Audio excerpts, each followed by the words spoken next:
अस्सलाम वालेकुम नाज़रीन किराम। इमरान खान के हुक्म पर हमाद अज़हर आज मंजर आम पर आ गए हैं और उन्होंने बताया है कि इमरान खान का मुझे पैगाम मिला कि रऊफ़ हसन के ऊपर हमले के बाद अब आप लोगों ने बाहर निकलना है और बाहर निकल कर लीड करना है। इसके अलावा परवेज़ अलाइस साहब जो कि पाकिस्तान तहरीक इंसाफ के सदर हैं, वो जेल से अपने घर पहुंच गए हैं। बड़ा अहम पैगाम उन्होंने जारी किया है। साइफर केस में आज अदालत के अंदर एक बड़ी अहम तरीन डेवलपमेंट हुई है, वो भी आपके सामने रखने के लिए जा रहा हूं। और जो ख्वाजा सराओं ने रऊफ़ हसन के ऊपर हमला किया था, जो पिंडी के ख्वाजा सरा हैं और जो दूसरे लोग हैं, उन्होंने अपने बयान जारी कर दिए हैं कि भाई ये जो ख्वाजा सरा थे इनका हमारे से कोई तल्लक नहीं है, हमारी इज्जत को खराब ना किया जाए। कुछ और अहम डेवलपमेंट है, वो भी मैं आपके सामने रखने के लिए जा रहा हूं।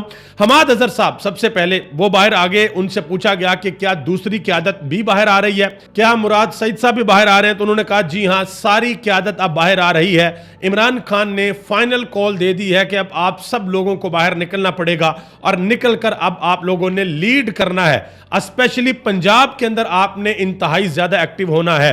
तो हमाद अज़हर आज पहुंचे हैं रऊफ़ हसन से मिलने के लिए, उनकी इयादत करने के लिए। यहां से वो पेशावर जाएंगे, वहां पे अपनी जमानतें लेंगे और जमानतें लेने के बाद फिर वो पंजाब आएंगे। पंजाब की अदालतों में जितने भी उनके केसेस हैं, उन केसेस के अंदर वो पेश होंगे। तो ये एक बहुत बड़ी डेवलपमेंट है कि हमाद अज़हर साहब सामने आ गए हैं और दूसरे लोग भी जो रोपोस्ट रहनुमा है, मुराद सईदा, दूसरे लोग हैं, वो भी जल्द सामने आ जाएंगे। परवेज़ अलाई साहब की कल एक तस्वीर आई थी उनकी फैमिली के साथ और पता लगा कि परवेज़ अलाई को जेल से रिहा कर दिया गया है। ये पाकिस्तान तहरीक इंसाफ के लिए एक बहुत अच्छी और बहुत बड़ी खबर थी और परवेज़ अलाई ने अपने घर पहुंचकर एक अहम तरीन बयान भी जारी किया। उन्होंने कहा कि मैं इमरान खान के साथ था, हूं और इंशाल्लाह रहूंगा। जजिस का मशकूर हूं जिन्होंने हक और सच का साथ दिया।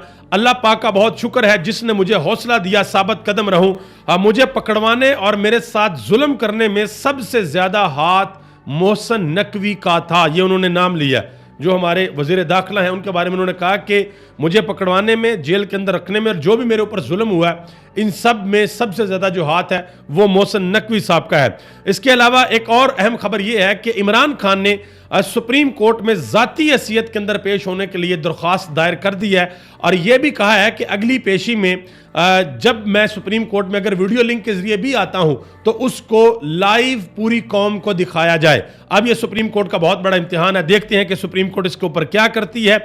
और बैरिस्टर गौहर अली खान ने भी आज बाहर आकर एक प्रेस कॉन्फ्रेंस की है और उन्होंने कहा कि इमरान खान ने मुतालबा किया, दो मुतालबे किए हैं। एक तो स्ट्रीमिंग, लाइव स्ट्रीमिंग की जाए, वो खुद पेश होकर अपना केस लड़ेंगे और दुबई लीक्स में जिन लोगों के नाम आए हैं वो मनी ट्रेल दें, वो बताएं कि उन्होंने पैसा कैसे बाहर भेजा है और वहां पर जायदादें, प्रॉपर्टीज किस तरीके से खरीदी हैं। अब आगे आ जाएं जी साइफर केस। साइफर केस में आज इंतहाई अहम डेवलपमेंट हुई है। आज वैसे आखिरी दिन था साइफर केस का, क्योंकि परवेज़ अलाई साहब बाहर आ गए हैं, तो जैसे साइफर खत्म होगा आपको शाह महमूद कुरैशी साहब भी रिहा होते नजर आएंगे, उसके बाद इमरान खान भी बाहर आ जाएंगे। तो आज साइफर केस में क्या किया जी, एफआईए के जो प्रोसिक्यूटर हैं उन्होंने आज एक नया मूव खेला, लेकिन आगे जजेस बैठे हुए हैं, उन्होंने भी पकड़ लिया। उन्होंने कहा जी हम डोनाल्ड लू का बयान अदालत के अंदर पेश करना चाहते हैं। हम ये पेश करना चाहते हैं कि डोनाल्ड लू साइफर के ऊपर क्या कहता है। और बयान कौन सा पेश करना है? जो डोनाल्ड लू ने कमेटी के सामने दिया था, जिसकी हेयरिंग लाइव चली थी, आपको याद होगा, ठीक है।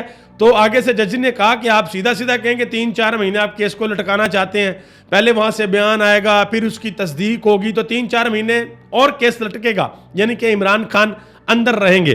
तो जजेस ने ये जो रिमार्क्स दिए, इससे ये लगता है कि भाई ये वाली जो सारी की सारी प्लानिंग है ना, ये नाकाम होगी। जस्टिस मियां गुल हसन ने आज बड़े अहम रिमार्क्स दिए। उन्होंने कहा जी आप लोग ये जो कहते हैं कि अमेरिका के साथ हमारे तल्लकात खराब हो गए, तो साइफर पर आप लोगों ने डिमार्च भी दिया, तो क्या तब तल्लकात उस मुल्क से खराब नहीं हुए? और क्या एक रैली में वो खत लहराने से तल्लकात खराब हो जाते हैं कि एक तरफ आप अमेरिका को डिमार्च कर रहे हैं और दूसरी तरफ इमरान खान ने रैली में खत लहराया और आप कह रहे हैं कि डिमार्च करने से तल्लकात खराब नहीं हुए और रैली में खत लहराने से तल्लकात खराब हो गए? ये उन्होंने आज बड़ी अहम बात पूछी है।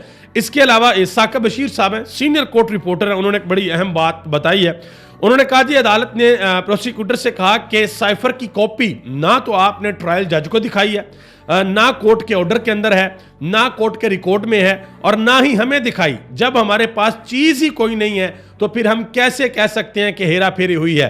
और अदालत ने पूछा कि साइफर का मतन क्या था, वही बता दें। तो आगे से प्रोसिक्यूटर साहब ने जवाब दिया कि हमें क्या पता। ठीक है जी, ये इस तरीके से सारी की सारी चीजें हो रही हैं। और जो सलमान सफदर साहब हैं, इमरान खान का वकील है, उन्होंने कहा कि इस स्टेज के ऊपर पहुंचकर, जब बिल्कुल एंड पे काम पहुंचा हुआ है, इस स्टेज के ऊपर पहुंचकर प्रोसिक्यूशन की बैड मूव है। मुझे 2.5 माह हो चुके हैं इस अपील में अदालती मामनत करते हुए। कल तकरीबन केस मुकम्मल हो चुका था और आज वो जो हामिद अली शाह गालिबन उनका नाम है, वो आए नहीं अदालत के अंदर। तो अदालत ने कहा कि भाई कल जो है अगर वो नहीं आते तो जो दूसरे प्रोसिक्यूटर हैं वो दलाइल देंगे। तो ये जो केस है ये भी कंक्लूड होने की तरफ जा रहा है, मतलब कि ये भी खत्म होने के लिए जा रहा है। आप देखेंगे आने वाले दिनों में। अब आगे आ जाए जी, जो ख्वाजा सराओं ने रऊफ हसन के ऊपर हमला किया, तो जो पिंडी के ख्वाजा सरा हैं, उनके जो सरबराह हैं, पिंडी में जितने भी ख्वाजा सरा हैं उनके जो सरबराह हैं, उनका वीडियो बयान आ गया कि भाई इसका हमारे साथ कोई तल्लक नहीं है। ये जो ख्वाजा सरा थे पता नहीं कौन थे। और आप यकीन करें कि मुझे जो सबसे ज़्यादा हैरानगी हुई वो ये हुई कि भाई 40-42 डिग्री सेंटीग्रेड का टेम्परेचर है वहाँ पर, और उन्होंने चादरें ली हुई हैं। पता नहीं उनको ठंड लग रही थी या क्या मसला था। तो फिर उन्होंने कहा जी भाई इनका हमारे साथ कोई तल्लक नहीं है, हमारी इज्जत खराब ना की जाए। ख्वाजा सरा कह रहे हैं कि हमारी इज्जत खराब ना की जाए। और रऊफ हसन साहब ने एक बड़ा अहम पैगाम दिया।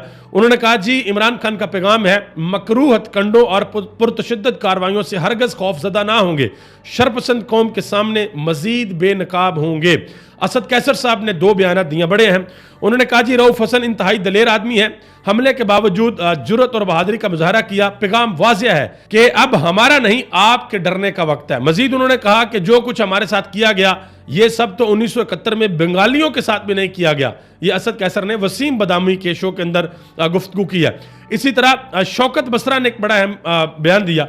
उन्होंने कहा जी अगर अवाम ने आपको मुस्तरद कर दिया है, अवाम आपकी शक्ल नहीं देखना चाहती, नवाज शरीफ हार गया है, तो फ्रस्ट्रेशन इस हद तक बढ़ गई है कि हम पर हमले करवाने शुरू कर दिए हैं। इस फ्रस्ट्रेशन से मुल्क का नुकसान ना करें और अपनी शिकस्त तस्लीम करें। ये मंसूर अली खान के शो में वहाँ पर आबद शेर अली भी बैठे हुए थे, वहाँ पर शौकत बसरा ने बात की है। एहतशाम अली अब्बासी एक साफ़ी हैं। उन्होंने कहा जी ज़राए के मुताबिक इस्लामाबाद पुलिस का खुसरों के खिलाफ यानी कि ख्वाजा सराओं के खिलाफ क्रैकडाउन का फैसला। उन्होंने लिखा कि एक बात बताता चलूं कि जेनवन ख्वाजा सरा, जो जेनवन ख्वाजा सरा हैं, वो मारते बहुत हैं, एहतियात इलाज से बेहतर है, और वो काली टैक्सी में भागते भी नहीं है। ये एहतशाम अली अब्बासी ने बात की है। इसके अलावा 2 अहम तरीन प्रेस कॉन्फ्रेंस भी होने के लिए जा रही हैं। इंशाल्लाह वो जैसे ही होंगी वो भी अपडेट आप तक पहुंचाऊंगा। आप सबका बहुत बहुत शुक्रिया। पाकिस्तान जिंदाबाद, पाकिस्तान के अवाम और पाकिस्तान के इदारे पाइंदाबाद।